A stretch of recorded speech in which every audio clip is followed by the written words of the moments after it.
Hey guys, this is a short video where I want to take you through a really neat little attacking trick for black. It's called the Icelandic Gambit, and it comes from the Scandinavian.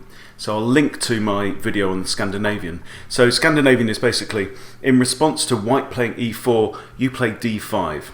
So it's quite unusual, and I find that this really does kind of wrong foot quite a lot of opponents at this level who just aren't used to facing this, and quite often they don't know what to do. Actually capturing the pawn is the correct move. It's perfectly good. A lot of people at this point will recapture with the queen, but in the Icelandic Gambit we do not do that. So it's not really a gambit so far because black can easily recapture the pawn if he wants to do so, but what we're going to do is we are going to play knight to f6 at this point. Now, white is probably now thinking, my pawn's under attack, it would be great if I can hang on to that pawn, which is probably a mistake. The best move at this point is just to play d4. So develop a pawn, allows both bishops into the game, allows the queen into the game, and forget about this pawn there on d5, because it's really going to be very, very tough to hang on to it.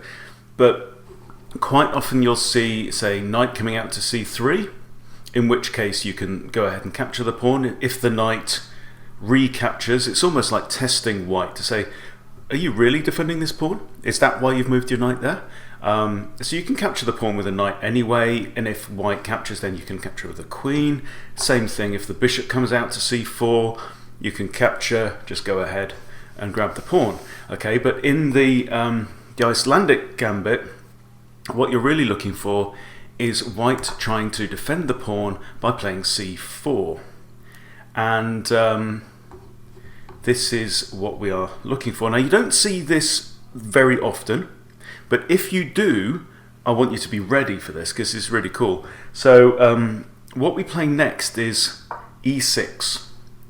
Okay, now white's now thinking, okay, if I allow black to capture, there's now three pieces. There's the knight, the pawn, and the queen all looking at d5. So white's thinking, I'm not going to be able to hang on to this pawn.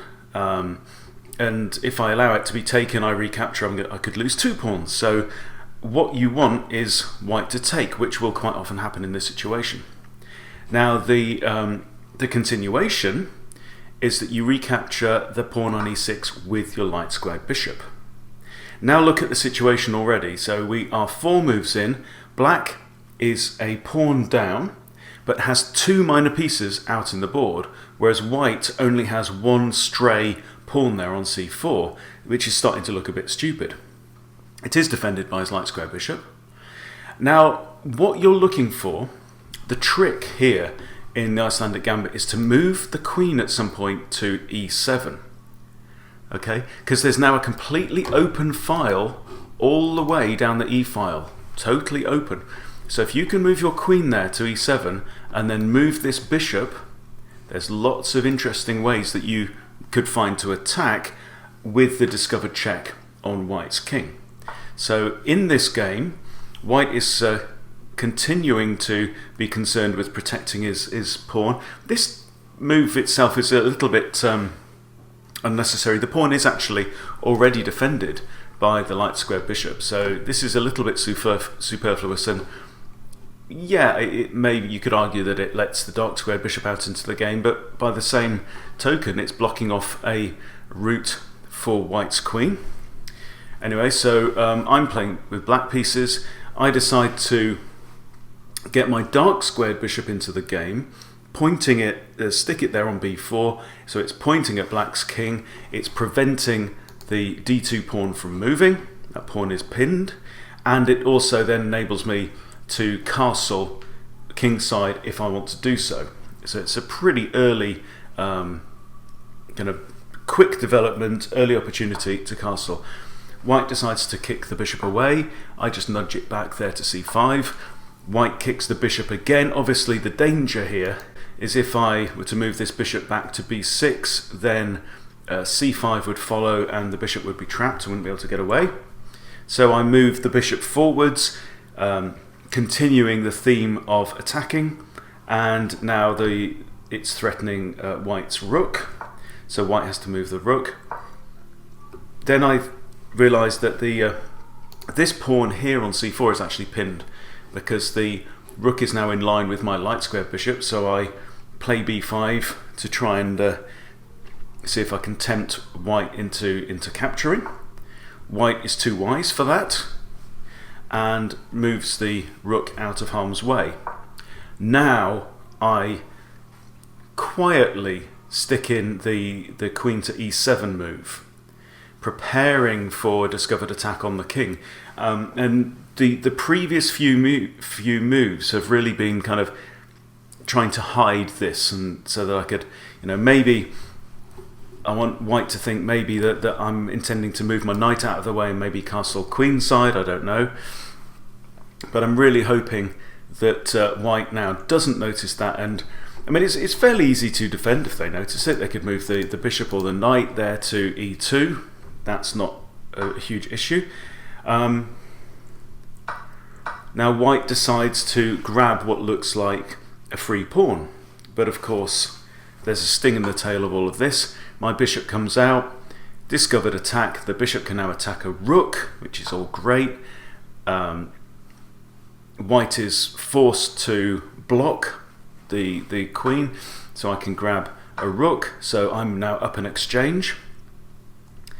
I've got 3 pieces out in the board.